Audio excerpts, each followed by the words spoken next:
Or something. That's how I got here. Thank you so much, Steve. Thank you to the Gary President of NAACP. Mayor. Yeah. Cheer me up. Good evening.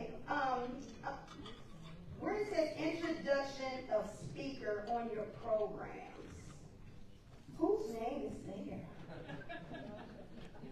Your name is President. Nevertheless, it is my absolute pleasure to be here before you to introduce a great friend of my family, actually. So I want to go ahead and also tell you all you're welcome in advance.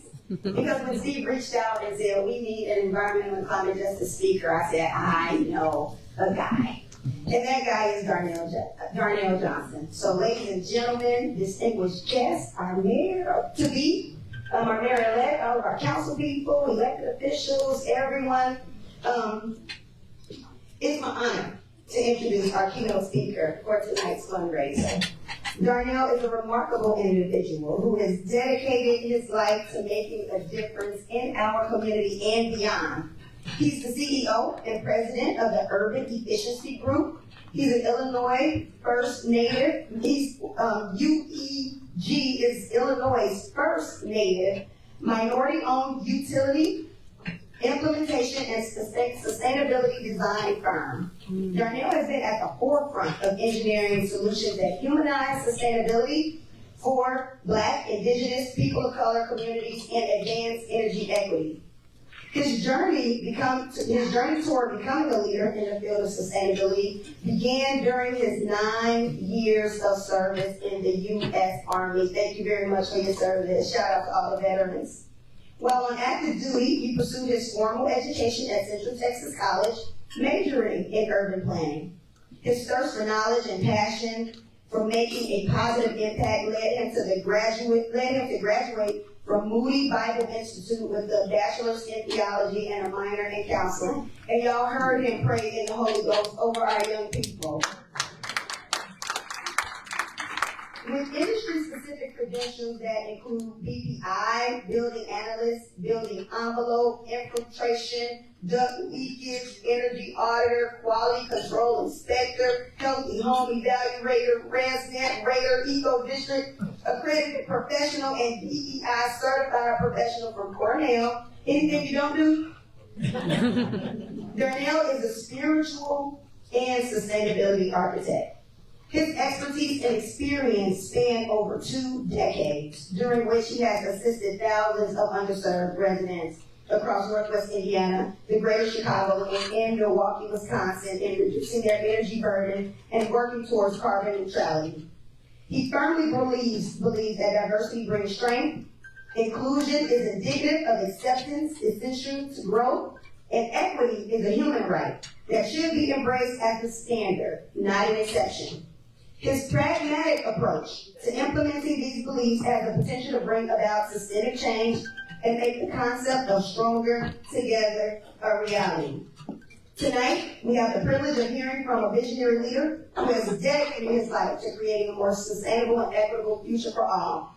And before y'all ask me, he's married, his wife, Anita, is here tonight. So please join me in giving a warm welcome to our esteemed speaker, Darnell Johnson.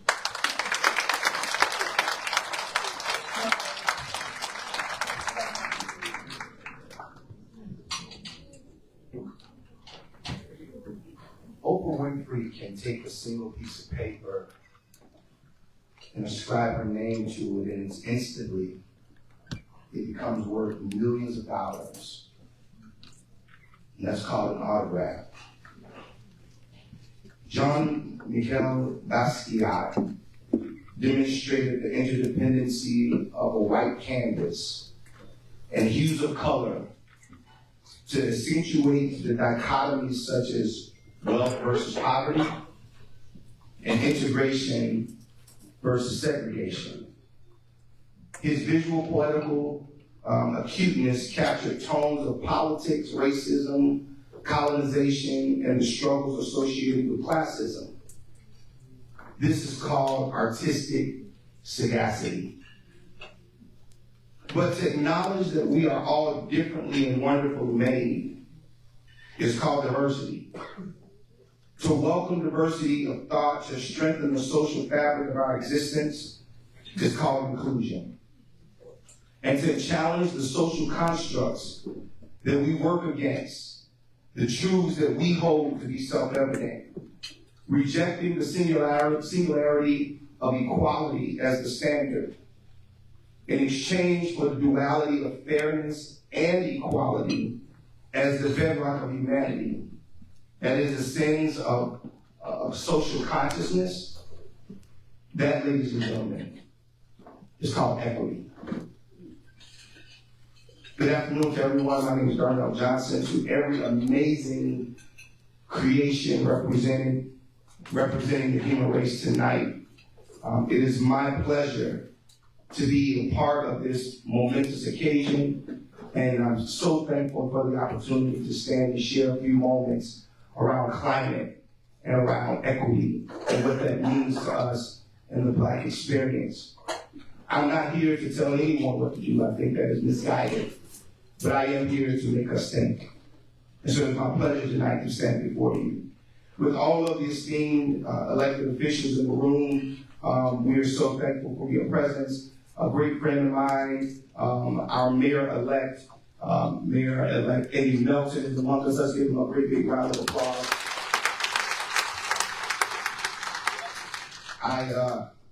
All of us have stories where we remember people when, and coming from pastor, you hear a lot. But I'm very honored to know that, and to say that I remember when Eddie was actually working at the Legacy Foundation as a program manager, and to see all of the strides that he made from that point, moving on to his career in NIPSCO and then as a state senator, and to now as being the mayor-elect of this great city of Gary, Indiana. I think there's much to be said.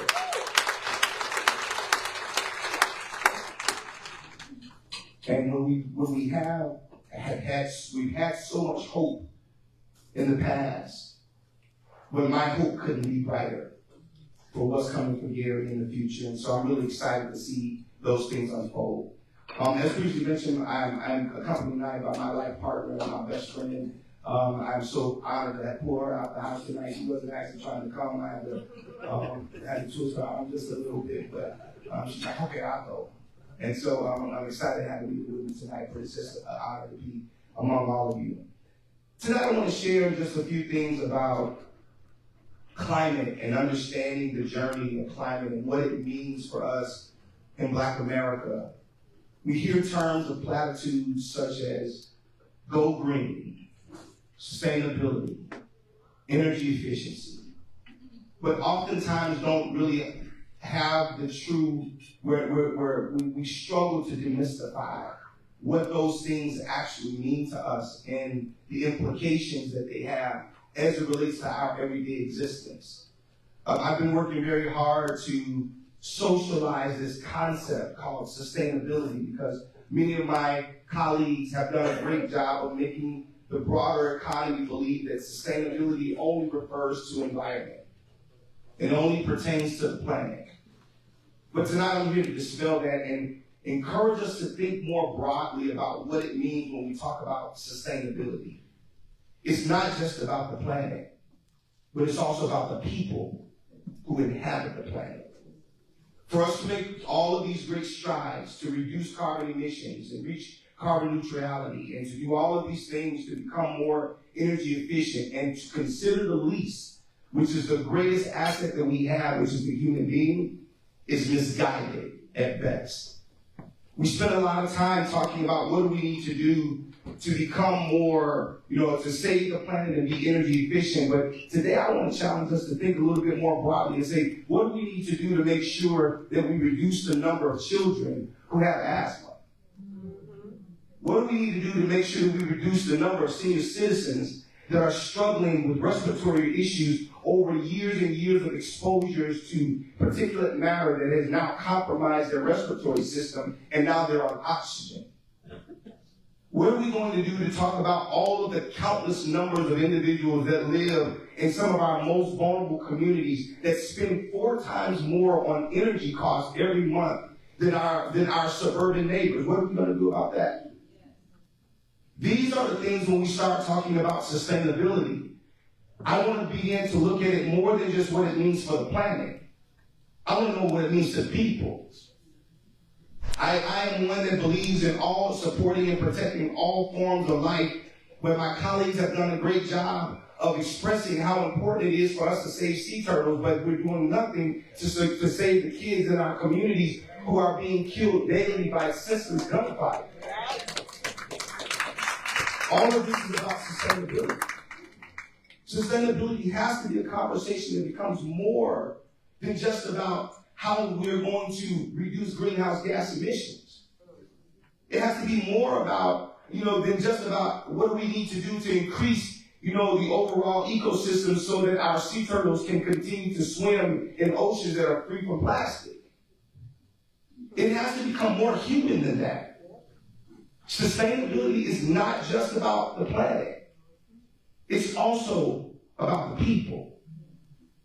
And I, for one, I've seen this on countless occasions when I look and I discover senior citizens who have to choose on a monthly basis between paying a utility bill and buying medication. These are things that are fundamental issues that if we are not careful, we will get lost in some of the platitudes of sustainability and never be able to see the direct impact that it has on the human being. And so tonight I wanted to share just a bit about, as we look at the state of sustainability in Black America and our pursuit of environmental justice. What do we mean by environmental justice? What does environmental justice mean to us in this room every day? What does it mean to the youngest person in this room? What does it mean to the most seasoned and senior person in this room? But there has to be an understanding, and that understanding falls on the shoulders of us that have a better and a broader understanding and experience of what this concept about sustainability and energy efficiency, what does that mean?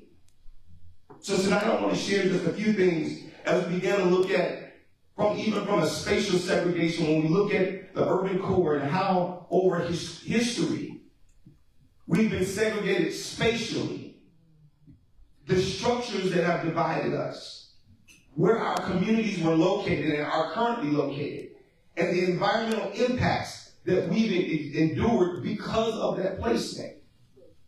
When we began to look at the urbanomics of our existence, and you began to look at cities such as Gary, Indiana, East Chicago, Indiana, Hammond, Indiana. When you go further west and you start to look at cities like Chicago, we can begin to draw a very stark contrast and a comparison between where those communities that are the most Black and brown, where they are located, and the environmental impacts that it has on those individuals that live there.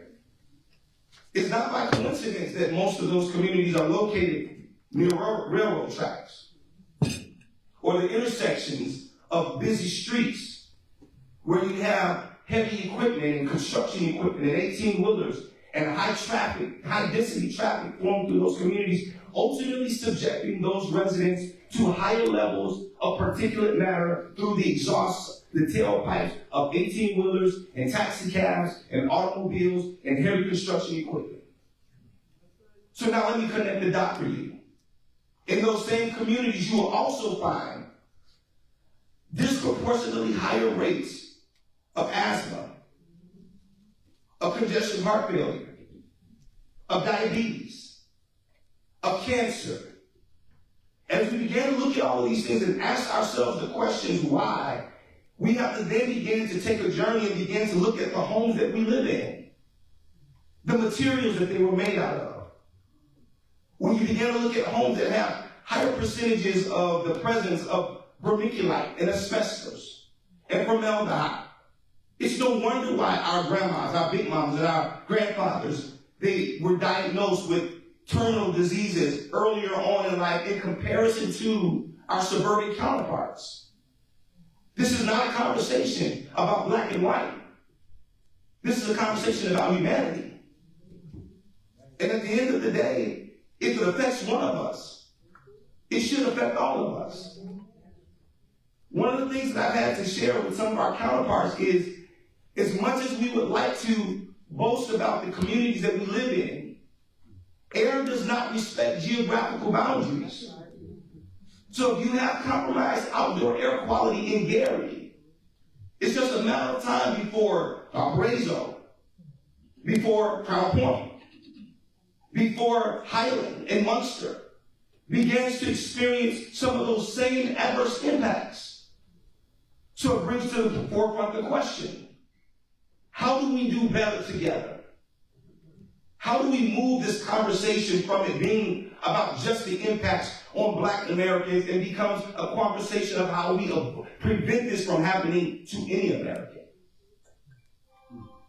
These are the conversations that are grounded in this discussion around sustainability. As we begin to look at the city of Gary, and let's take a historical journey very briefly and begin to look at how industry has created compromised air and has affected our water sources. These are all things that are not secrets. But when the conversations start to happen about how we fix it, we then roll into the conversations of environmental justice. We start talking about the Inflation Reduction Act and the Justice 40 legislation about 40% of the benefits should be going to communities that have been disenfranchised over decades. This is a conversation about how do we make the existence for the human being better for all people involved. So sustainability is not just about the planet. It's about the people that also inhabit the planet. As we begin to talk about sustainability from an equity standpoint, I want to be one of the first, if not the first, or one among the first to tell you that connected with this whole conversation around sustainability and energy is an entire economic engine that is driving and inspiring the birth of new businesses and new business opportunities and new job opportunities. And for our young adults that are in college that's in the room today, please do not marginalize the opportunity that exists within areas such as environmental engineering. Because these are real career paths that are paying six-figure wages coming out of college. And we are disproportionately represented when you start talking about the people that are working and filling those positions. It is incumbent upon us to educate and empower our next generation thought leaders to know that environmental engineering and civil engineering, these are all really important fields that we need to see more people emerging from Black and brown communities that are taking part in that economy. When we begin to look at the roles of energy efficiency in our world, in our existence today, those are opportunities right now. Energy efficiency is one of the leading career fields in our society right now that has not seen a dip in availability of job opportunities and career opportunities. That are starting out paying $30 an hour that does not require you to go to college. And yet we are struggling to see people populate these types of roles. When we began to look at small business opportunities and the emergence of small business opportunity as we began to see a greater adoption of electric vehicles. One of the things that's slowing down that adoption is the availability of electric vehicle charging infrastructure. Those are small businesses that are already on the rise. If we have individuals in the room that have electrical background, that own electrical, that come from the electric trades, the electrical trades, that is an opportunity that is seamless, that can seamlessly be built into your career path or your business model. And these are opportunities and small business opportunities that are emerging right now. The continued adoption of electric vehicles is not something that you're going to see slow down. It's only going to see continued uptake. And my question is, Where are the small business owners and where are the individual workers that will populate these industries? To be able to ensure that we can localize those opportunities so that we can stimulate local economic growth in our communities. These are all things that are a part of sustainability. Being sustainable means that we are able to maintain and increase the overall quality of life for our communities, whether that is through the adoption of emerging technologies, whether that is through the exploration of emerging career paths, whether it is to reduce greenhouse gas emissions and increase outdoor and indoor air quality, to reduce energy burdens so that we can increase the comfort and the savings of those individuals that are living in our homes. It is a gross overreach to think that people cannot live in their homes affordably and comfortably. We should be able to experience this type of comfort within our homes, and it should not be something that is reserved for individuals in certain socioeconomic income classes.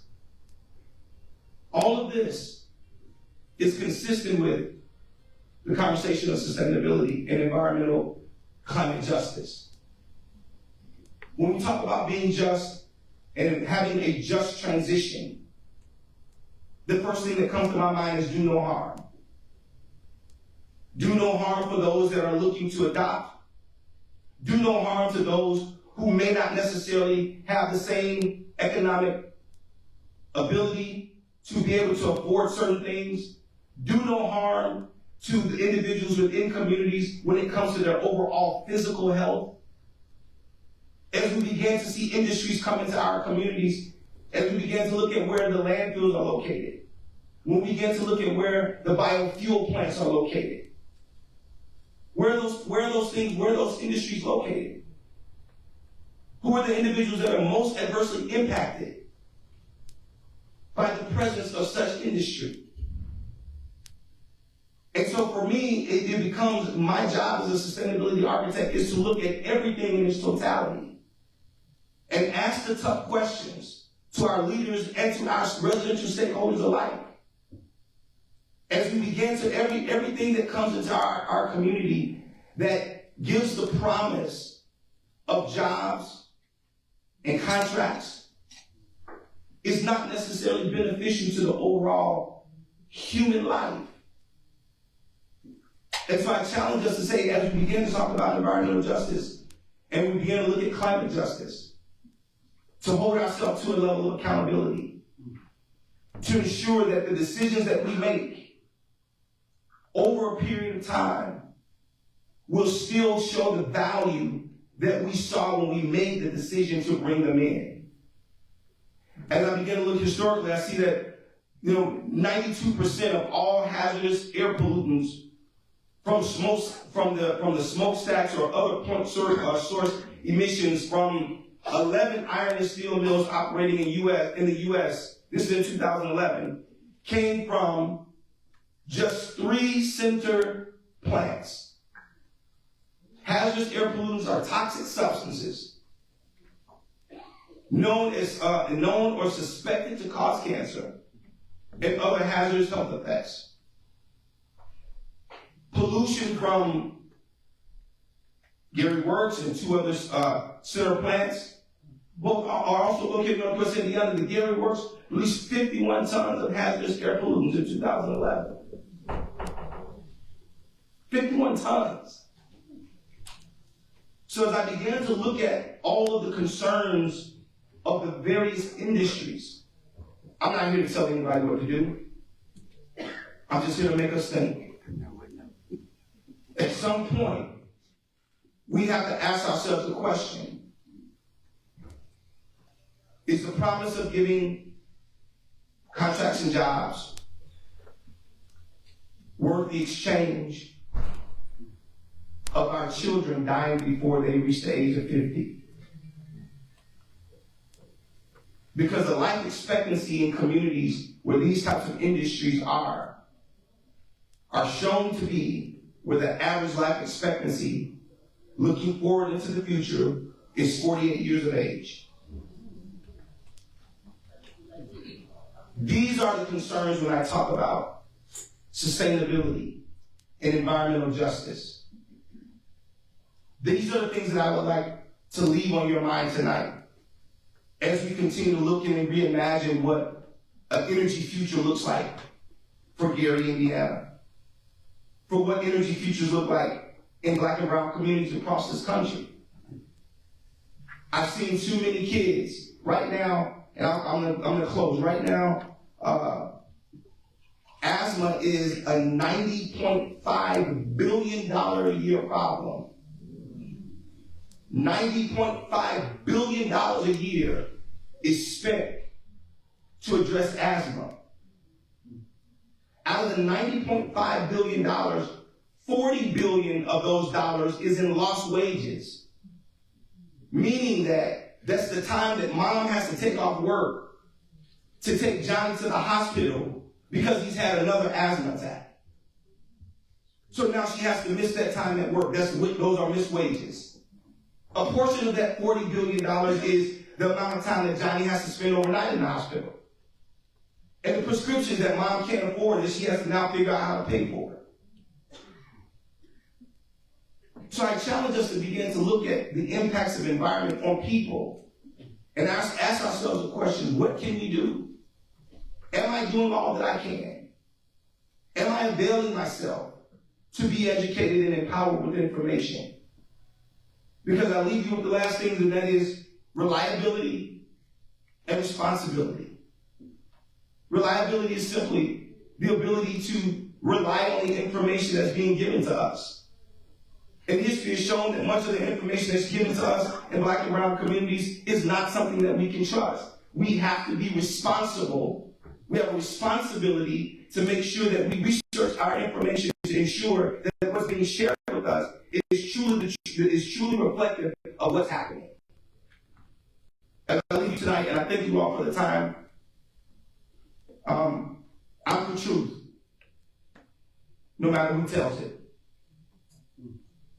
I'm for justice, regardless of who is for or against. And I'm a human being first and foremost. And as such, I'm for whoever that can benefit humanity in its whole, in its totality. Thank you all for your time tonight. And I look forward to being able to work with each and every one of you on building this